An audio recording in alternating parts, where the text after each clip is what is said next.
Should Texas governor pardon convicted Uber driver Daniel Perry, convicted of homicide in relation to a Black Lives Matter protester that walked up to his vehicle toting an AK-47? Was this an act of homicide, or was the Uber driver simply acting in self-defense? This is a pushback or a continuation video I'm presenting to you because I received so much flack in the comments, which I always invite. I don't have a problem with dissenting or opposing opinions, so keep up the good work. Nevertheless, that is the purpose of this video. What up, folks? Once again, it is your boy Tim, the handsome liberal, with a ride-sharing video. Bringing this video to you as a follow-up because in my previous video, I stated there are no winners in this situation. I think it is one of the dumbest, most irresponsible things you could ever do in regards to bringing an AK-47 to a protest, certainly walking up to someone's vehicle with that in your hand. I don't think there's any of us that would see someone walking up to our vehicle that's not wearing a law enforcement uniform, not wearing a badge, and not be frightened out of our wits. If someone walked up to your car with a long rifle in plain clothes, you would think that your ass is in trouble. I do videos all the time about us Uber drivers getting carjacked on the job, getting our cars taken, some of us even losing our lives. So walking up to anybody's vehicle with a long rifle in your hand is going to scare that driver shitless. Nevertheless, there are two sides of this equation. One is, was the driver, who has been convicted by a jury of his peers, but was he actually acting in self-defense? And the second follow-up question is going to be, should Governor Abbott, the governor of Texas, pardon this guy after the jury has convicted him? Now, these are separate questions, and I'm going to give you a hell of a lot on this as to why I state that. Now, like I said, in this particular melee, there were no winners. I strongly believe, even though the Black Lives Matter protester was dumb as hell to walk up to some stranger's vehicle with an AK-47, I do believe the Uber driver in this case, Daniel Perry, was looking for drama, to literally drive into a protest honking your horn. And I'm going to give you a follow-up to why I strongly believe this guy, the former driver for Uber, was looking for drama. So I want you to hear something, though. This is a video of a hell of a lot of information that has come out that the jury did not get privy to. They convicted him of homicide, but they never heard anything I'm about to present to you. Check this out, and we'll talk about it on the other side. 76 pages detailing text and social media posts, literally full, laced to the brim with hate and hateful comments. Now, the attorney for the Uber driver, Daniel Perry, stated that releasing these documents is just a political move, a political opposition, I guess they would suggest, probably coming from liberals and Democrats that just want to convict his client. I believe that. I certainly do believe it is a political move to try to keep this individual facing the conviction, facing the jail sentence or prison sentence that he's looking down the barrel of. So I do believe it is a political move. Nevertheless, did you notice that his attorney stated it's a political move? What they didn't state is that none of it is true.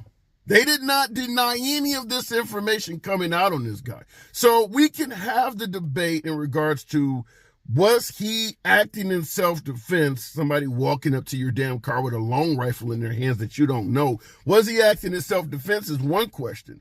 Should the governor of Texas pardon him is a totally different question. Now, clearly in the clip here, and I understand a hell of a lot of my audience is not big fans of CNN, do not give CNN a lot of credibility, so we can debate that in the comments. I always invite your dissenting opinions. Nevertheless, the guy's own attorneys is not denying the information coming out. But as you see from that information, this Uber driver has been following protests throughout the state of Texas for quite a while. Now, This happened in Austin, Texas, but as you see in the video, he was talking about going to Dallas, hundreds of miles away, and causing ruckus because he didn't like what the protesters was doing there. So he's talking about going in other cities to address the protesters. What else did he say? He talked about calling them monkeys. The guy had it in for protests. He clearly was not a fan of any type of cause related to Black Lives Matter. And there's a hell of a lot of other folks that feel the same way. They see cities burning, see places being looted, and they develop a negative opinion for Black Lives Matter. But keep in mind, even without the cities being burned or looted, the message of Black Lives Matter is going to piss off a lot of folks as well. In other words, there has not been anyone, whether peacefully or violently, protesting in favor of civil rights throughout American history that has not been viewed the same way Black Lives Matter is viewed. We'll talk about it if you want in the comments, but keep in mind, whether it's Martin Luther King, Jesse Jackson, Al Sharpton, Ben Crump, you name it, Medgar Evers, there are plenty of protesters that protested peacefully without any violence. They received death threats too. I would submit to you that Jesse Jackson or Al Sharpton has probably received more death threats than anyone representing Black Lives Matter. They haven't been part of any violent protests. So protesting peacefully is not necessarily going to exclude you from hate if people believe the cause you're protesting for is a fraud. And throughout American history, minorities protesting for civil rights has always been a fraudulent cause. We've always stated that no matter what area you go to, they're asking for something that's really not a problem. Now, even during slavery, you're getting free housing, you're getting a free food. The hell are they complaining about? Said the same thing about Martin Luther King. I don't know why he's coming into these towns stirring up trouble. These colored folks are doing fine before he got here. And that continues to this day. But that's a whole different argument. Looking at what is being released here shows that this Uber driver, was growing increasingly frustrated at the actions, behaviors, gains, whatever you want to call it, of Black Lives Matter. He felt confident that he needed to do something. There's other information coming out that wasn't even released in this video that I found by simply doing a little bit of homework, that he talked about actually shooting protesters and claiming self-defense and how to do it. Actually having social media forums about you can actually take their lives if you can get them angry, get them knocking on your cars, and get them to drag you out of your car. So it sounds as though, based on all of the information coming out in regards to this Uber driver, that he had a huge issue with Black Lives Matter. He was very agitated by him and was looking forward to some kind of way of getting back at them. I understand this is all accusation, speculation, or whatever the case may be. But the fact that they have 76 pages that were sealed and they were able to get unsealed, and his own attorneys are not denying that the stuff is factual, taking the lives of Muslims in Europe, he talked about that. He talked about having to maybe take lives on his way to work, which ultimately did happen while he was at work. How can you possibly support a governor jumping in and using this guy as the guy to point out that's been victimized by the criminal justice system and needs to be pardoned? I'm not here to argue whether he acted in self-defense. Even though this sounds like a guy whose heart is completely black with hate, it's still a possibility he committed an act of self-defense. Neither you nor I know everything that the jury heard. Nevertheless, even without all the information I'm presenting here, they still were able to come to some type of conclusion that this guy was guilty of homicide. Are they all left-wingers? Are they all Black Lives Matter, bleeding heart liberals? I don't know, and neither do you. But that jury, a jury of his peers, came back with a guilty verdict. And based on what has come out after that, it definitely seemed like the man had hate. Now, I'm asking in regards to a self-defense claim, as opposed to Governor Abbott pardoning him because of this. Governor Abbott knows the information I'm presenting here. This information has come out. Now, based on what what's going on with Texas law, if I'm correct, the governor cannot just step in and pardon this Uber driver. The governor first has to get approval from the Texas Board of Pardons, or better yet, a recommendation, which is why he wants to pardon the guy. He's already stated that he is going to pardon the guy if the pardon is sent to his desk. But he cannot just pardon the guy. He has to ask the Board of Pardons to investigate the case and recommend a pardon to him. So it is up to the Board of Pardons, knowing that the governor is already going to sign it, for them to be the cooler heads prevailing in this case and suggesting that this is not the guy to die on in terms of suggesting that the criminal justice system is treating people wrongly. Out of everybody we could pick that's being wrongfully convicted or mistreated by the criminal justice system, we're going to pick a guy who has dozens of pages making it clear that he has a heart filled with hatred. Not the right guy to pardon. That is the point I'm trying to make. I'm not denying, though, based on what we've heard, not being on the jury, not being in the courtroom, not seeing all of the evidence, I am not denying that there is a possibility that he acted in self-defense. I'm not denying that at all. Somebody walk up to my car with a long rifle, first thing I'm thinking is my entire world is about to end, and I assume you would think so as well. So what the victim did, and by the way, the victim's name is Garrett Foster. We've heard a lot about the Uber driver Daniel Perry being a sergeant in the military. Well, Garrett Foster was also an Air Force veteran. So let's not pretend, because you don't hear anyone mentioning the fact that he's military. We understand in this day and age, having a military designation gets you a certain amount of sympathy, which is why in right-wing circles, you're hearing them being referred to as sergeant. More than as an Uber driver. You're hearing the term sergeant thrown around everywhere. But in terms of the victim, the fact that he also was an Air Force veteran is not coming out very much. That's how you kind of play this, folks. But is it political? Hell yeah, it's political. It certainly is political. The Uber driver's attorneys is 100% right. This whole case is political to the core. But I'm just here to suggest, and I know I'm going to get more pushback, but that's why I'm doing this follow-up video. And you guys in the comments, let me know where the hell you think I'm getting it wrong. I don't think this is a good case for the governor to pardon. I just don't. Even if you do believe this guy is wrongfully convicted. Hell, the Innocence Project will tell you that our government wrongfully convicts people all the time. I mean, how many African Americans have been released from prison after serving their entire adult lives in there? Yet he's stepping up and offering to pardon this guy before the case is even done. This case has not even come to a conclusion yet. The Uber driver has not even been sentenced to prison yet. The case is not even over with yet. And he's already stepping up, suggesting that he will pardon if he can get the Texas Board of Pardons to submit it to him. So clearly the governor's been following this case and developing his opinion all along the way, even though he is not in the courtroom hearing what the prosecutors are presenting. So it sounds like the Governor Greg Abbott of Texas, already had his mind made up as well.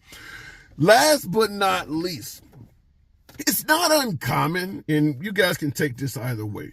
I'm just simply telling you what you often hear. It's not uncommon to hear folks from the minority side of the aisle suggest that Republicans are intolerant.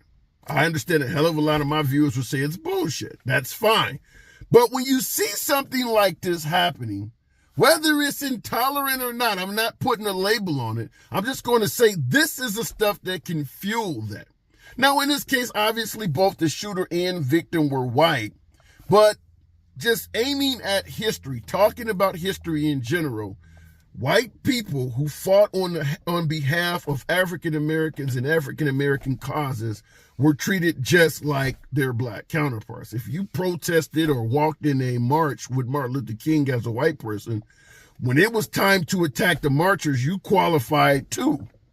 They call them N-word lovers or something like that, whatever the case may be. This is very similar in some degrees to the Kyle Rittenhouse issue in Kenosha, Wisconsin. Once again, a violent Black Lives Matter protest. Kyle Rittenhouse now is the guy that shows up to a protest with a long rifle. Once again, I think it's a dumb idea. Now, just like in Texas, in Wisconsin, it is legal to walk down the street with a long rifle. This falls under the category of just because you can do something does not mean you should. No one is doing anything that is officially against the law. Walking down the street with a rifle during a violent protest is not a crime. Driving up to angry protesters and honking your horn trying to agitate them is not a crime. This is essentially the term fuck around and find out personified. The driver, Danielle Perry, was essentially living that FAFO lifestyle, trying to provoke someone to find out.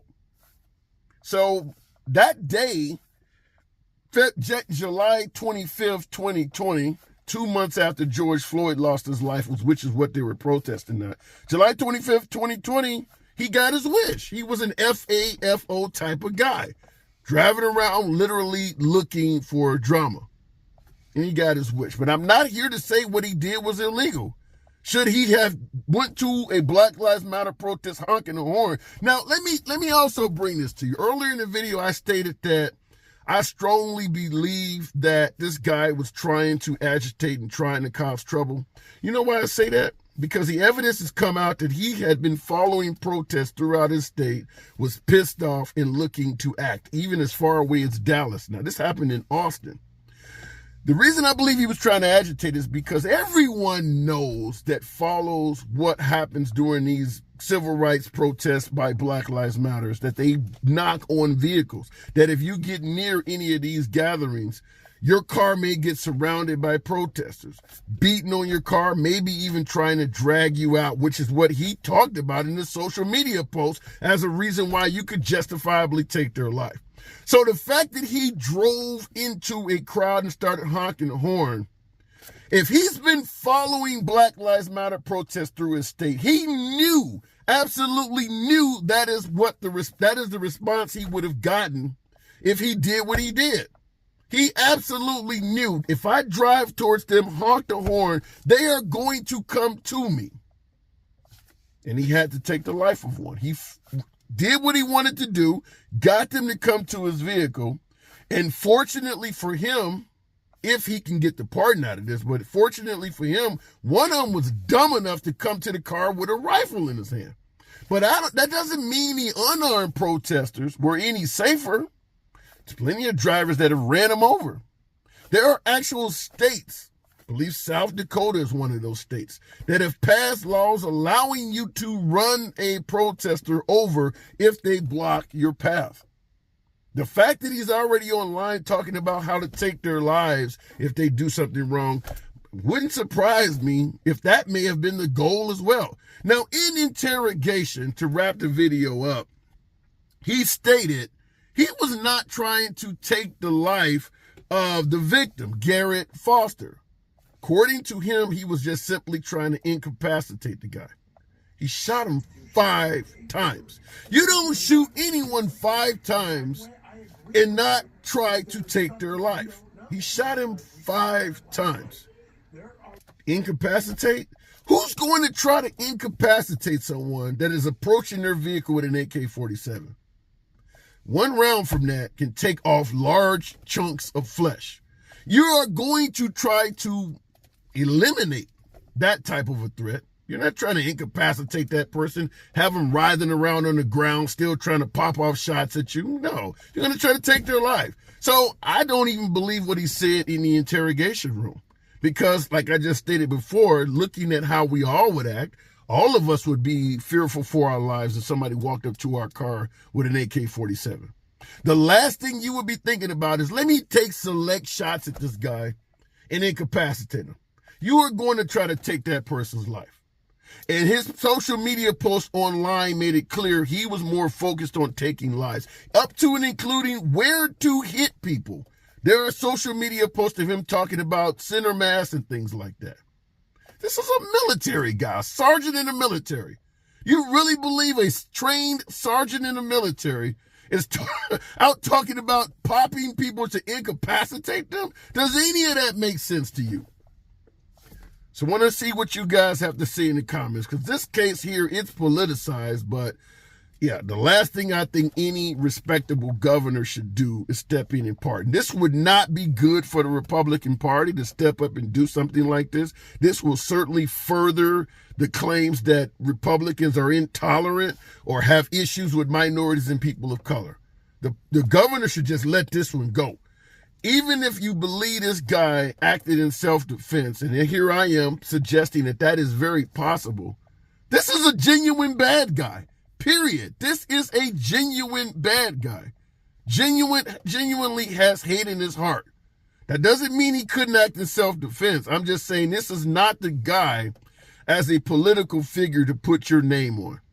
Let him file his appeals. Let him get an attorney, all of that. Let him handle that himself.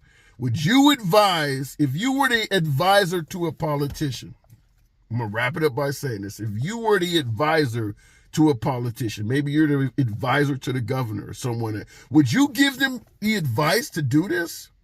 Would you think that this is in the best interest of your client to have him pardon a guy with 76 pages of hate texts, hate social media posts, memes, referring to Black Lives Matter members as monkeys and things like that? Would you suggest that? And I'm not here to suggest that even calling somebody a monkey is intolerant. It certainly isn't a compliment, though. Would you suggest pardon him? It's your boy Tim, as always. Subscribe to the channel, and I'll see you in the next video.